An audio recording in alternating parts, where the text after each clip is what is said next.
Come back to part 2 of pond management. Now let's get started to where we stop. Get started to where we stopped. Okay. Now we were talking about feeding.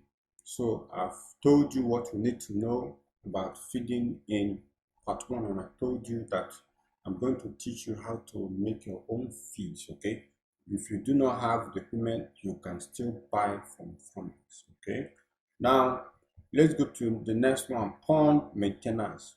Your confinement facilities must be maintained. They are all man-made, so you must ensure you maintain them, because as a result of time and all that, they can look false and begin to leak water and all these things. So you need to do what? Often check them. Check your pond all the times. Inspect them all the times to quickly identify damages before, because if you leave anyone, it could turn out to be something else. The next thing we are going to look at is pest, weeds, and disease control. Now, the easiest way to control pests is this.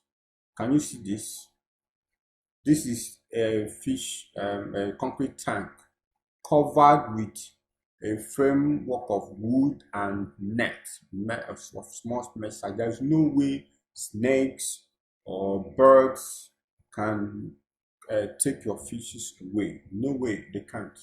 And of course, birds as a pest, and toads or frogs, they often disturb when your fishes are still at fingerlings or post fingerlings level. Yes, but immediately they get to juvenile, they will disappear. You won't see them again. Okay, so this is the best way to control your pests.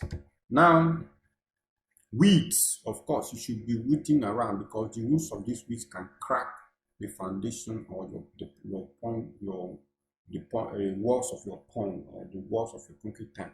Shouldn't allow weeds to grow. You should be weeding regularly.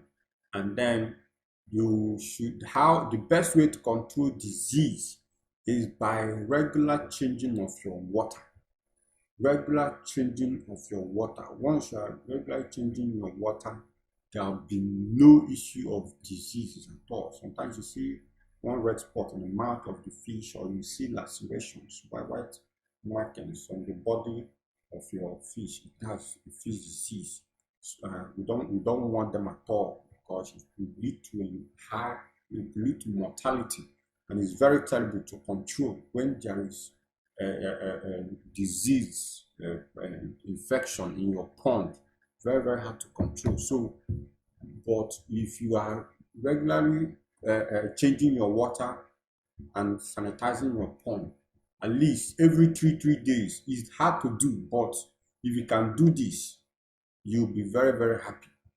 You'll be very, very happy. I'm making this suggestion because of those that may be using branded feeds, sorry to say this, there's one that has always blue in color with a crown on it, not that one in the hand. This feed is good for fishes, but it usually turns the water black, and that is so unhygienic. A good feed should not turn your water black. You should make it green in color. See, but this feed, because of how its productivity and palatability to fishes, people buy them, but it turns your water black, and from there could be disease infestation in your pond. I've had that experience where there was disease infestation in my pond. It was hard to control. Every day, my fish would be dying, and they're up to 1 kg. It was a big loss. So what I did was to just stop the feed entirely. There are feeds that you shouldn't even buy. Don't say because of the economic issues you buy cheap ones. No, don't try it. It's going to rub you off. It's going to rub off on you. Okay, don't try it at all. Right? You can also, another way to, if you cannot be removing your water every 2 days, you can run what we call flow-through system. Yes, flow-through system, or use your water recirculatory system to help you to save you a lot of cost. Your fishes will not die. Okay. Now we go to the next one, water quality management. This is a very important pond management activity. Very important. The water environment is like is like this the human atmosphere. Imagine that there is no oxygen where you are at. It becomes stuffy. You'll be having difficulty breathing. Before you know it, the person may suffocate and die. That's how it is like when the water quality you have your fishes in is poor. You don't say it because they are animals, they will manage. No, it's going to increase your cost of production, and you wouldn't like that. It's going to increase the cost of production. You wouldn't like that. So you have to ensure that your water color, since you are using semi-intensive system, should be green, bright green. You don't need to wait for your water to smell. That's this another thing. Some people say, my water, the pond water is green in color and although it's smelling, but nothing. No.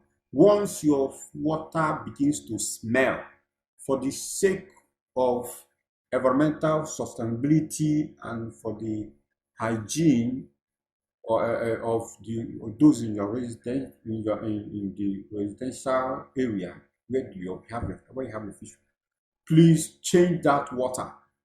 Change that water. Fish water smells offensively.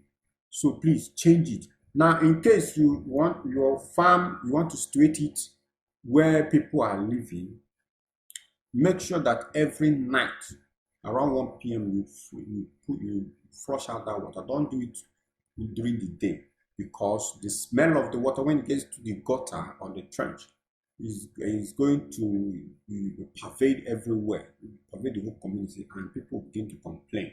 So please ensure you change that water often. This is the best way to control, to make your water quality to be high. Okay.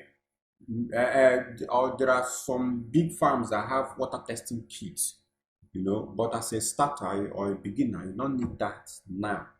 You may need it later on, but not now. It will not be necessary. So all you need to do is to ensure you are removing your water all the times. Okay. And if you are living in a residential area, do that in the night. Some people do it early in the morning. No, what about those going to work at that time of the day? So it will be smelling and smelling the best. Okay. So that is that. The next thing is sorting or grading.